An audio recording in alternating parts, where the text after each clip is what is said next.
Hello students, lecture number 9 chapter 3 का आ चुका है आज। लेक्चर नंबर 9 को हम दो पार्ट में देखेंगे, ठीक है, क्योंकि ये बहुत इंपॉर्टेंट टॉपिक है न्यूमेरिकल के लिए भी, बोर्ड के लिए भी और आगे कंपटीशन के लिए भी। इस पार्ट को हम दो पार्ट में समझेंगे। पहला पार्ट है ए, जिसमें हम पढ़ेंगे किरचॉफ्स लॉ और उसका साइन कन्वेंशन, ठीक है। और दूसरे पार्ट में इसका न्यूमेरिकल, जैसे क्यूबिकल बॉक्स वाले न्यूमेरिकल जो होते हैं वो सेकंड पार्ट में, इसी के लेक्चर नंबर 9 के सेकंड पार्ट में मैं वीडियो डालूंगा। लेक्चर नंबर 9 के दो वीडियो मिलेंगे आपको प्लेलिस्ट में, L9 से A और L9B, ठीक है। तो L9A में ये देखो, A वाले पार्ट में हम करेंगे किरचॉफ्स लॉ और B वाले पार्ट में उसका करेंगे न्यूमेरिकल। तो let's start Kirchhoff's law. Hope आपने इससे पहले की वीडियोस देख ली होंगी और आपको पसंद भी आ रही होंगी। Please do like, share and subscribe. सबसे पहला, Kirchhoff's current law, point rule और जंक्शन रूल। जो पहला रूल हमें पढ़ना है वो, उसका जो नाम है Kirchhoff's current law, point rule और जंक्शन रूल, तीनों चीज बोलते हैं इसको, ठीक है। पहला वाला पार्ट है हमारा, बेसिकली जो हम इसे पढ़ेंगे वो है किरचॉफ्स करंट लॉ। इसे हम पढ़ेंगे KCL, किरचॉफ्स करंट लॉ। तो फर्स्ट लॉ का स्टेटमेंट है करंट के लिए, ठीक है। फर्स्ट लॉ का स्टेटमेंट है करंट के लिए। देखते हैं स्टेटमेंट क्या कहता है। स्टेटमेंट कहता है the sum of all the currents meeting at a junction. देखो ये जो पॉइंट है ना, इसको ले लेते हैं P। This P point is a junction. ये फिगर बना हुआ है, इस P point is a junction. तो sum of all the currents जो इस पे मीट कर रहे हैं इज ऑलवेज जीरो। इस पार्ट को देखो, इज ऑलवेज जीरो। अभी ये पहली बार में ये सेंटेंस समझ में नहीं आएगा कि सम ऑफ ऑल द करंट्स कैसे होगा जीरो, क्योंकि यहां तो दो करंट आ रहे हैं और यहां पे बाकी तीन करंट जा रहे हैं। तो इस चीज को देखो हम कैसे समझेंगे। इस P पॉइंट को हम मान लेते हैं जंक्शन पॉइंट। ये कौन सा हो गया? जंक्शन पॉइंट, ठीक है। जंक्शन एक ऐसा पॉइंट होता है जहां से कई सारे रास्ते निकलते हैं, ठीक है। आपने उसमें सुना होगा, रेलवे स्टेशंस पे सुना होगा आपने कि कुछ स्टेशंस में के आगे जंक्शन होता है, जैसे दिल्ली जंक्शन है, मेरठ जंक्शन है। ऐसे कई सारे ऐसे हमारे पास स्टेशन हैं जो जंक्शन होते हैं, बट कई सारे स्टेशन जंक्शन नहीं होते हैं। तो जंक्शन जहाँ से डिफरेंट वेज निकलते हैं वो जंक्शन होते हैं, जहाँ से अलग अलग तरह दिशा में जाने के लिए रास्ते निकलते हैं। तो उसी तरीके से करंट है। तो यहाँ पे ये जो जंक्शन रूल है, इसीलिए इसका नाम जंक्शन रूल भी पड़ा है। देखो क्या कहता है, करंट एट P अगर हम निकालेंगे, या फिर हम इसे I एट P अगर हम निकालेंगे, तो इस पार्ट में देखो I1 और I2 ये दोनों इनकमिंग करंट है। हम यहाँ पे क्या कर रहे हैं, इनकमिंग वाले को पॉजिटिव ले रहे हैं, इनकमिंग वाले को पॉजिटिव ले रहे हैं और आउटगोइंग वाले को नेगेटिव लेंगे। तो करंट एट P देखो क्या बन जाएगा, ये हमारा बन जाएगा I1 प्लस I2। इस फिगर के हिसाब से देखो I1 और I2 करंट P पॉइंट पे आ रहा है, ठीक है। प्लस अब देखो I3 करंट जा रहा है, तो minus I3 plus minus I4 plus minus I5 equal to 0। अब देखो तीन करंट जो आउटगोइंग है वो नेगेटिव ले लिए। इसका अगर हम ब्रैकेट ओपन करें तो ये क्या बन जाएगा, I1 plus I2 minus I3 minus I4 minus I5 equal to 0, ठीक है भाई। स्टेटमेंट के हिसाब से sum of all the currents, तो sum of all the currents हमने 0 ले लिया। अब माइनस वाले पार्ट को उधर ले जाए तो देखो क्या बनता है, और we can write I1 plus I2 is equal to I3 plus I4 plus I5। अब ये चीज देखो आप, I1 plus I2 is equal to I3 plus I4 plus I5। I1 और I2 करंट जो हैं वो हमारे इनकमिंग करंट है जो जंक्शन की तरफ जा रहे हैं, और I1, I3, I4, I5 जो हैं वो आउटगोइंग है। ये देखो ये तीनों आउटगोइंग है। तो उन दोनों को जो ओवरऑल सम था वो 0 था। ओवरऑल सम 0 लिखने का हमारा मतलब है sigma I is equal to 0, ठीक है। मैथमेटिकली इस स्टेटमेंट को कैसे लिखोगे, mathematically sigma is equal to 0, और ये हो गया उसका proof. Total incoming current is equal to total outgoing current. ये कहता है हमारा Kirchhoff's current law, point rule और जंक्शन रूल। होप आपको ये पार्ट क्लियर हो गया होगा। पहला वाला बहुत आसान है, करंट रूल। करंट रूल को हम यूज करते हैं एक इक्वेशन बनाने में, आगे आपको न्यूमेरिकल्स में दिखेगा। सेकेंड, इसी करंट रूल में सबसे इंपॉर्टेंट बात जो हमारे एग्जाम्स में आता है स्पेशली, ठीक है, आप ये देखो, ये वाला याद रखना, I1 plus I2 is equals to I3 plus I4 plus I5, इसी को यूज करेंगे हम। तो यहां पे हम लिख लेते हैं I1 plus I2 is equal to I3 plus I4 plus I5, ठीक है। अब इस करंट में हम देखो I is equals to formula होता है हमारे पास, आपने फॉर्मूला पढ़ा होगा, I is equal to Q by T, या Q is equal to IT से आपको याद आ सकता है, ठीक है। इस फॉर्मूले को यहाँ पे यूज़ करेंगे। तो देखो इसे हम लिख सकते हैं I1 को Q1 by T plus I2 को Q2 by T is equal to Q3 by T plus Q4 by T plus Q5 by T. अब यहाँ पे इस चीज़ को अगर आप t कॉमन लेके काट दोगे तो आई होप आपको समझ में आ गया होगा कि मैं क्या लिखना चाह रहा हूँ। और Q1 plus Q2 is equal to Q3 plus Q4 plus Q5। अब ये क्या प्रूफ कर रहा है, इस स्टेटमेंट को देखो, ये जो हमने निकाला है ये बेसिकली क्या निकाला है, according to the law of conservation of charge it can neither be created nor be destroyed, only it can be transferred. और यहाँ पे ये वही चीज प्रूफ हो रहा है। आप देखो यहाँ पे ये यही चीज प्रूफ हो रहा है कि जितना हमारा इनकमिंग चार्ज था, जितना हमारा इनकमिंग चार्ज था दैट इज इक्वल टू किसके, आउटगोइंग चार्ज के।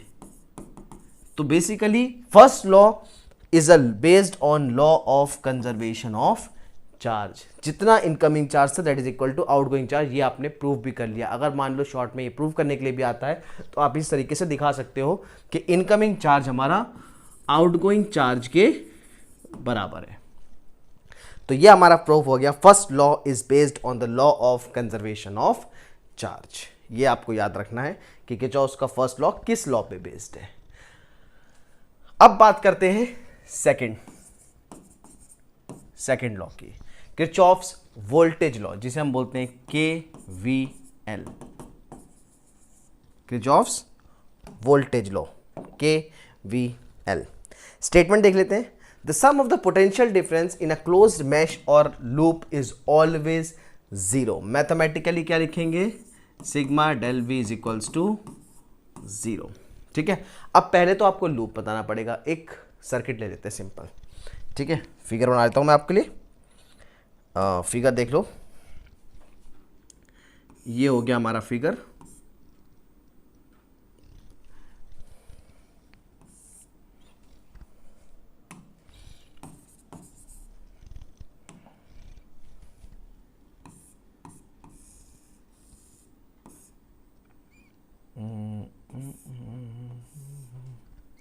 ये रेजिस्टेंस लगा देते हैं एक।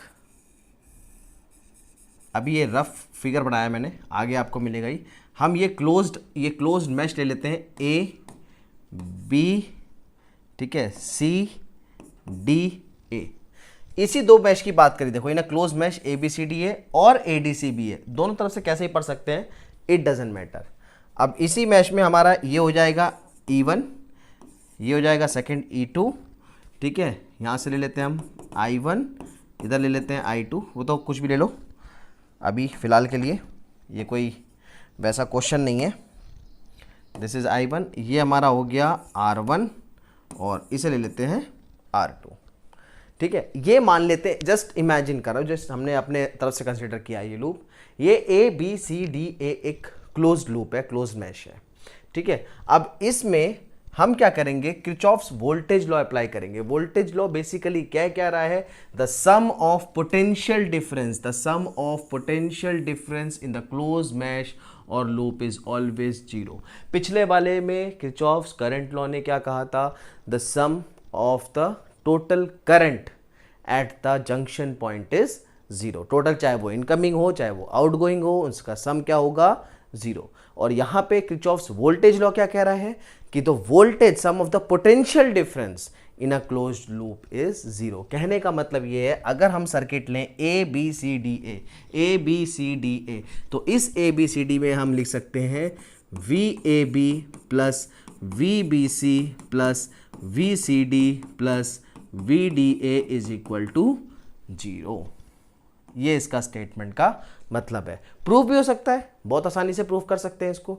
देखो कैसे, VAB को हम क्या लिख सकते हैं, VA माइनस VB, ठीक है, प्लस VBC को क्या लिख सकते हैं, VB minus VC, plus VCD को VC minus VD, plus VDA को VD minus VA is equal to 0। अब देखो यहाँ से आप देखो कि VA प्लस का और VA माइनस का कैंसिल हो गया, VB माइनस का होगा तो प्लस का भी होगा, माइनस का VC है तो प्लस का VC है, माइनस का VD है तो प्लस का VD है, सारे कैंसिल हो गए, सम 0 आ गया। यहाँ पे हमने प्रूफ कर दिया। अच्छा, यही चीज़ अगर उल्टा लें लूप में हम, क्योंकि देखो लूप में जो मूवमेंट है वो हमारी मूवमेंट हम कैसे ले सकते हैं, चाहे वो क्लॉकवाइज ले लो चाहे वो एंटी क्लॉकवाइज ले लो, it doesn't matter. So basically हम यहाँ पे क्या लेने वाले हैं, ABCDA की जगह सेकंड मैश में हम ले रहे हैं ADCBA, तो भी कोई फर्क नहीं पड़ेगा। आप देखो बिल्कुल फर्क नहीं पड़ेगा। आप यहाँ पे इसे हम लिख सकते हैं VAD प्लस AD के बाद क्या है DC, VDC plus VCB plus VBA equals to 0। तो इसको अगर हम इसको भी ओपन करेंगे तो क्या आएगा, देखो VAD मतलब VA minus VD plus VDC VD minus VC plus VCB VC minus VB plus VBA VB minus VA। अगर आप देखो इसमें ये भी कट रहा है तो यहाँ पे क्या हो गया, देखो VA प्लस का माइनस का VD प्लस का VD माइनस का VC प्लस का VC माइनस का VB प्लस का VB, सीधे सीधे क्या आ गया 0। तो दूसरे वाले मैश से भी ये प्रूफ हो गया। तो this was basically the second statement that the sum of the potential difference in any closed mesh और अ लूप इज ऑलवेज 0। ठीक है, आगे बढ़ते हैं। अब आगे हमें इस चीज को भी देखो प्रूफ करना पड़ेगा। Second law is based on law of conservation of energy. अभी हमने प्रूफ करा था that the first law is based on law of conservation of charge. ठीक है, अब सेकेंड है एनर्जी का, कैसे है ये देखना है। अच्छा, इसी को हम दोबारा ले लेते हैं। ये जो हमारा स्टेटमेंट था पहला वाला VAB plus VBC plus VCD plus VDA, इसको दोबारा ले लेते हैं इसी सर्किट में।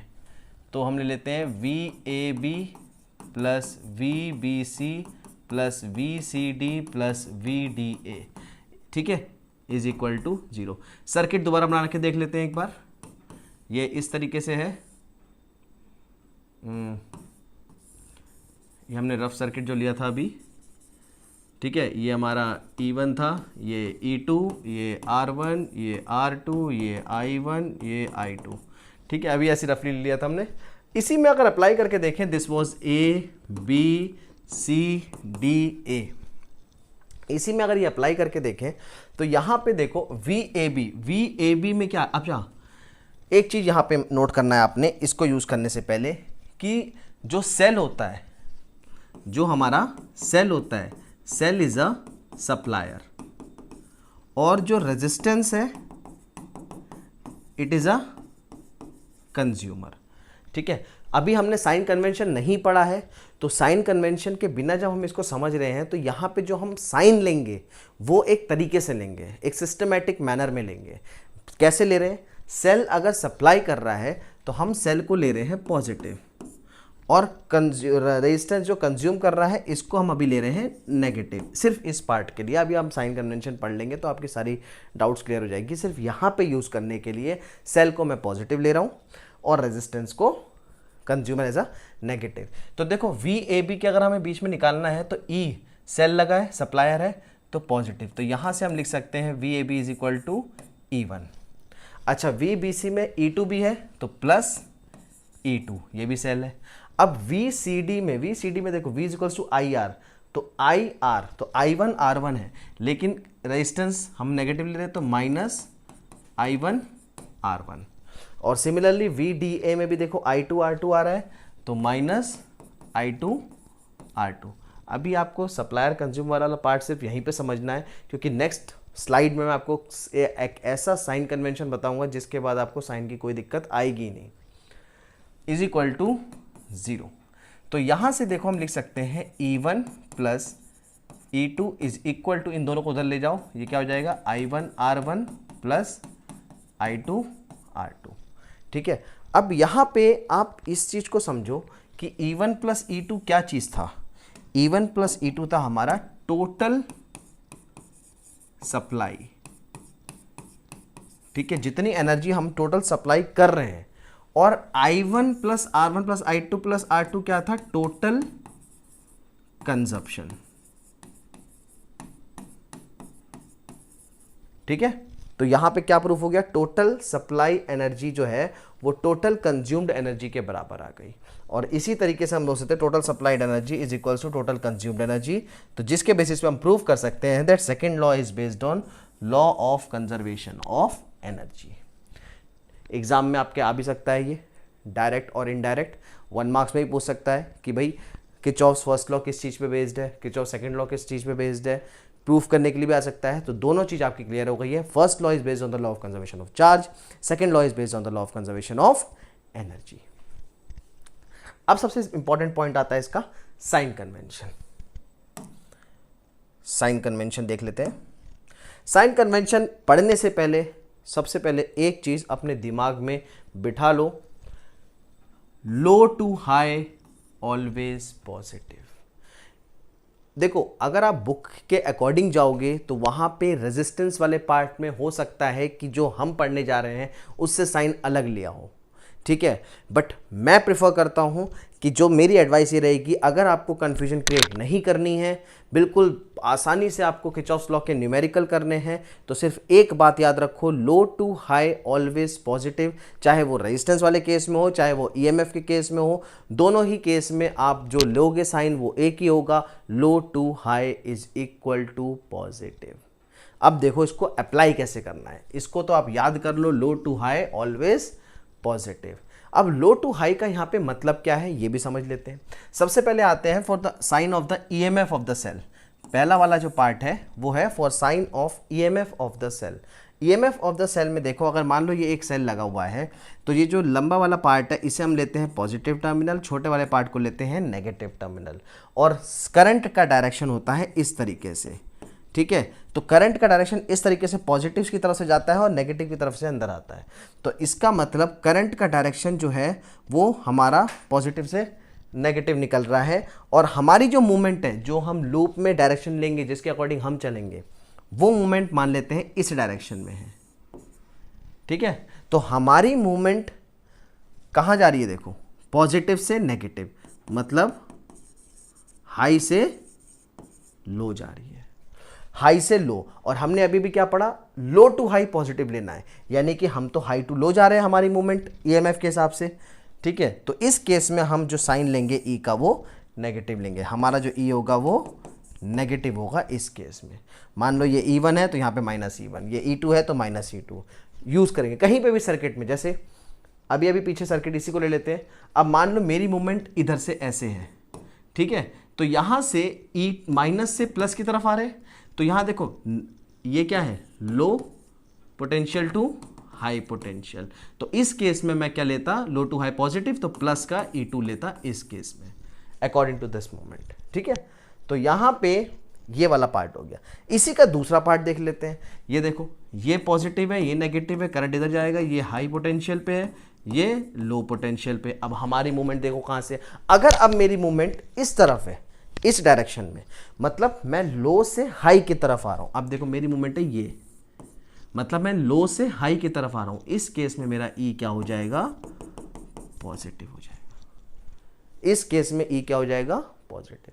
अब कहीं पे भी आपका सर्किट में सेल लगा होगा, आप जो मूवमेंट लोगे उसके अकॉर्डिंग सेल को देखना कि आप प्लस से माइनस की तरफ जा रहे हो या माइनस से प्लस की तरफ। प्लस वाला हाई पोटेंशियल पे होता है, माइनस वाला लो पोटेंशियल पे होता है, तो उसके अकॉर्डिंग ये हो जाएगा, ठीक है। For the sign of EMF just look at the poles of cell.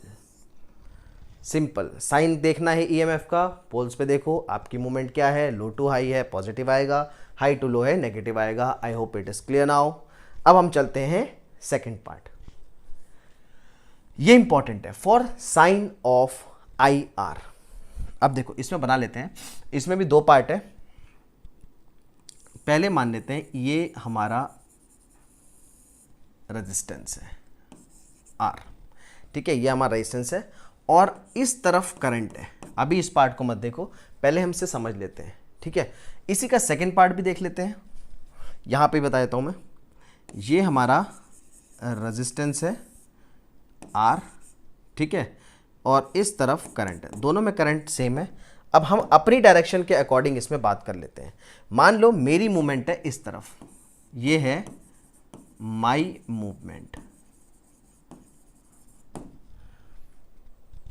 मेरी मूवमेंट इस तरफ है। देखो करंट कहाँ जाएगा, करंट हमेशा हाई पोटेंशियल से लो पोटेंशियल की तरफ जाता है, लो टू हाई नहीं जाता, ठीक है। करंट हमेशा हाई टू लो जाता है। मान लो ये है, इसको मैंने ऐसे रख दिया, अब अगर इसके ऊपर मैं कोई भी ऑब्जेक्ट रखूंगा वो स्लाइड होकर नीचे जाएगा, मतलब ये हाई पे है, ये लो की तरफ जाएगा। लो से वापस हाई लाने में हमें एक्सटर्नल वर्क डन करना पड़ता है, ठीक है। तो करंट भी हाई से लो की तरफ जा रहा है। अब हमारी मूवमेंट और करंट की मूवमेंट कहाँ से हो गई, देखो हाई टू लो हो गई, और हाई टू लो हो गई, मतलब इस केस में हम क्या लेंगे, माइनस IR। दूसरा चीज यहां पे ये भी आ सकते हो कि for the sign of IR just look at the direction of current. अगर if we are moving along the direction, if along the direction move करेंगे तो हमारा IR क्या हो जाएगा, नेगेटिव। देखो अभी मैंने नेगेटिव लिया है, इस तरीके से भी याद आ सकते हो एज ए ट्रिक कि डायरेक्शन के अलोंग नेगेटिव, डायरेक्शन के अपोजिट पॉजिटिव। आसान तरीका तो यही है, लेकिन जो आपने अपना कंसेप्ट डेवलप करा है वो करा है लो टू हाई पॉजिटिव, तो उसके अकॉर्डिंग देखो हम हाई टू लो जा रहे हैं। लेकिन सेम चीज अगर मेरी मूवमेंट इस तरफ हो गई, अगर my movement is in this direction means against the direction of current, तो देखो करंट जाता है पॉजिटिव से नेगेटिव, मतलब हाई टू लो। लेकिन अब आप जा रहे हो लो टू हाई की तरफ, इस केस में, सेकंड वाले केस में। ये तो फर्स्ट केस था, सेकंड केस में, तो इस केस में जो हमारा आंसर होगा वो प्लस का IR होगा। अब ये देखो third point, if we are moving against the direction of current then IR is positive. Against the direction, current का डायरेक्शन इधर था, हम इधर जा रहे हैं। तो इस तरीके से आपको डायरेक्शन लेना है। दोनों ही केस में बेस्ट, सबसे बेस्ट तरीका है लो टू हाई पॉजिटिव देखो, ठीक है, low to high always positive देखो, और उसके बेसिस पे हम अप्लाई कर सकते हैं। क्लियर? अब न्यूमेरिकल करने से पहले कुछ चीज़ें हैं जो आपको ध्यान में रखनी है। सबसे पहले सर्किट को दोबारा बना लो। कोई सा भी सर्किट है, कोई कैसा भी सर्किट है, चाहे वो कॉम्प्लिकेटेड है चाहे वो इजी है, उसको आप दोबारा बनाओगे, ठीक है। सर्किट को दोबारा बनाने से फ़ायदा क्या मिलेगा कि आपको उस सर्किट का आइडिया हो जाएगा। जैसे मैं आपको एक एग्जांपल के तौर पे एक सर्किट बना के दिखाता हूँ, ठीक है। एक रफली एक सर्किट ले लेते हैं, ठीक है, छोटा सा सर्किट है। ये रेजिस्टेंस ले लेते हैं 4 ओम, ठीक है। यहाँ पे EMF ले लेते हैं 24 वोल्ट, और यहाँ पे भी एक EMF ले लेते हैं, और ये एक रेजिस्टेंस ले लेते हैं, और यहाँ पे भी एक रेजिस्टेंस ले लेते हैं 2 ओम, ये 6 ओम, और ये ले लेते हैं हम 27 वोल्ट, ये 4 ओम, ठीक है। इसको नाम देते हैं A B C D E F। एक सिंपल सा सर्किट ले लिया। क्लियर? अब ये क्वेश्चन दिया था, मैंने इसको दोबारा बना लिया, तो ये फर्स्ट पॉइंट होगा आपका। जब आप न्यूमेरिकल्स करोगे तो this is the first point that you have to redraw a circuit. हम सर्किट को दोबारा बनाएंगे अपनी नोटबुक में। सेकंड है नेम द पॉइंट्स। अगर मान लो यहाँ पे कॉर्नर पे पॉइंट्स में नाम नहीं दिए हैं तो पहले आप नेम पॉइंट्स करो, सब उसको पॉइंट्स को नेम करो। सेकंड है distribute current in the various branches. अब देखो हम डिस्ट्रीब्यूट करंट कैसे करेंगे, आप यहाँ पे समझना है आपने। डिस्ट्रीब्यूट कैसे करेंगे, मान लो इससे हमारा ये 24 वोल्ट है, इससे करंट आ रहा है, इससे करंट आ रहा है I1, ठीक है। इससे करंट आ रहा है I1 और इससे करंट आ रहा है I2, ठीक है। इससे करंट I1 आ रहा है, इससे करंट I2 आ रहा है। F पे देखो, F पे क्या पॉइंट है, F पॉइंट पे हमारा क्या हो गया, at F I1 plus I2 is equal to, यहाँ पे ले लेते हैं हम I3 is equal to I3। Now this is the first equation. ऐसे इक्वेशन बनानी है, जंक्शन पॉइंट लेना है, जितना इनकमिंग करंट है वो आउटगोइंग के बराबर होगा। KCL में पढ़ा है हमने, उसको यूज कर लिया, फर्स्ट इक्वेशन हो गई। ठीक है। देखो इक्वेशन बनेगी जितनी हमारी अननोन क्वांटिटीज हो गई। कहीं कहीं पे आप ऐसे भी करोगे कि I3 ना लेके हम I minus I1 I1 minus I2 ऐसा करके भी हम करेंगे। जितने अननोन क्वांटिटीज कम होंगे उतना फायदा होता है। Select the junction to apply KCL। Junction करके यही चलिए जो हमने अभी F पॉइंट पे जंक्शन सेलेक्ट करके KCL अप्लाई करा है, ये हमने KCL अप्लाई करा है, इस तरीके से करना है। ठीक है। Choose the junction eight which the incoming and outgoing is clearly visible. ठीक है, हम ऐसी जगह पे जंक्शन पॉइंट लेंगे जहां पे हमारा इनकमिंग करंट और आउटगोइंग करंट आसानी से बिल्कुल क्लियर दिख रहा है। ठीक है, कोई कॉम्प्लिकेटेड जगह पे नहीं लेंगे। Select the loop and the mesh and prefer those meshes in which there are less component. हाँ, अब कौन सा मैश में हम किरचॉफ्स वोल्टेज लॉ अप्लाई करने वाले हैं ये इंपॉर्टेंट है। इसको सेलेक्ट करना है। हम वो मैश लेंगे जिसमें लेस नंबर ऑफ कंपोनेंट। जैसे देखो, अगर हम A B C F लेते हैं इस वाले पार्ट में, तो A B C F में 1 2 3 4 कंपोनेंट है। F C D E F लेते हैं तो इसमें 1 2 3 कंपोनेंट है। और अगर बड़ा वाला A B D E A लेते हैं तो 1 2 3 कंपोनेंट है। तो फायदा हमें कौन सा रहेगा?